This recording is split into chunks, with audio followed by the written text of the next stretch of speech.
Welcome to Layer the Alchemist, where we discuss all things heavy metal and hard rock. On today's episode, first in my new series of what I'm calling I'm Out. This is the album that a band that I liked and put out that just made me lose interest in the band. And this again is an albums that I would be looking forward to, a band that I was into, that I was excited about. But then the album came out and it just lost me, and I lost interest in the band and just never really followed them or got back into them again. The album that I've picked for today is Def Leppard in their 1987 album Hysteria. I was a big fan of Pyromania. I was right at that age, MTV, Pyromania, all the hits off of that. I think Photograph is a great melodic rock song. I loved High and Dry, On Through the Night. So I was a big Def Leppard fan. I was really into them. I was really excited for Hysteria.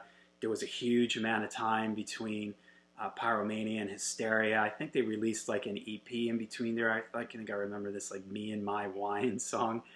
And so I was really excited. And when the album came out, they had the advanced single was Women. And I thought it was like, okay, this is okay. I was a little worried because it sounded very, and this whole album for me, my problem with the whole album is that it sounds very cold, clinical. I mean, it took them forever to make the record. It does not at all sound like a band jamming in a studio together. It sounds like something that was put together on an operating table. It's like a computer-made album before people made albums with computers, It has like a cut and paste, quantized feel to it. It's real surgical and cold, like wires and doodads and electronic things, and that they just sort of tied together and, soldered together and managed to put this album out. It just does not have any kind of natural feeling to me. The guitars have no bite to them. They've got no sort of heft to them. They sound like they're really processed. The drums it sounds like a drum machine on the whole record. I mean, I know this is after Rick Allen had his accident, so he was, maybe he was playing like an electronic style drum kit, but it sounds like a drum machine to me on the whole record. The vocals are all like very computer cyborg like. They just don't have any human emotion to it. It sounds like the vocals were like done one word at a time or something. There's just no sort of energy, spontaneity, or fire to the album, which is really sad because you go back to like High and Dry and On Through the Night, and that just sounds like a band rocking out really hard in the studio, like AC/DC or something. I did a video on the Record Store Day release of a live album from Def Leppard called When the Walls Came Tumbling Down, which was from their On Through the Night tour, and they are just on fire. This like high energy AC/DC style, rocking really, really hard. And then like this, man, what happened? I mean, I guess I blame a lot of this on Mutt Lange. This sort of started on Pyromania with the sampled drums and some of the sounds on there, but the guitars still sounded good on Pyromania. The songs still felt like they had a lot of energy. This just sounds like it was just sort of pieced together, like stitched together like Frankenstein or something. It has no real pulse or heart to it for me. I remember kind of liking Women when I heard that single. I thought like, okay, this is okay. I was a little worried, but then then I got the record and it just never clicked for me. And stuff like Rocket, never liked that. Animal is, the chorus is kind of fun in it.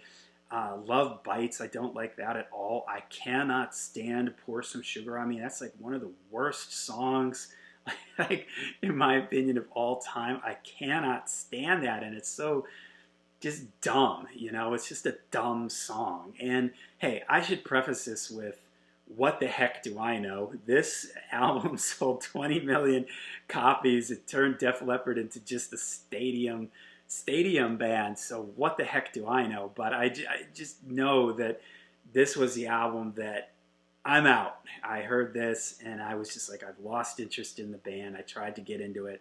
I was gone. There's some stuff on side two that it's okay. Gods of War, don't shoot. Shotgun is kind of fun. I don't really like the title track.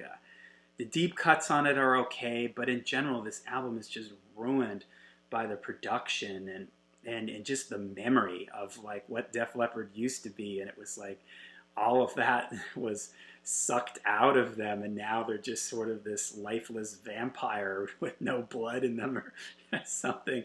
I don't know. It just did not click with me. I completely lost interest in the band after this. I can't even tell you what the name of the album is that came after this. I don't even know. I don't even know if I can name a Def Leppard album after this. Sparkle Lounge, I think, is one of them, and I can sort of picture the cover of the album. I'm not looking it up. I don't care. I never paid attention to Def Leppard after this. If something came on the radio, nothing that I heard made me think like, oh man, I gotta check out Def Leppard to get Def Leppard's back. No, never heard that again. And to add insult to injury, this album, this is an original like pressing of this record, and if you go back to, I did a video on this, the difference between like an EP and a full length, and I mentioned that on an album you should really ideally have about 20 minutes of music on a side. Any more than that, the grooves on the record you have to start making them so close to each other that it really affects the sound. And this album, I don't know what the total length is of this album, but it's way over 40 minutes. And it should have been a double album. So the grooves on this record are so close together that my needle has trouble playing it, and it skips in certain spots. And the record is like it's mint. The record looks like it was never played.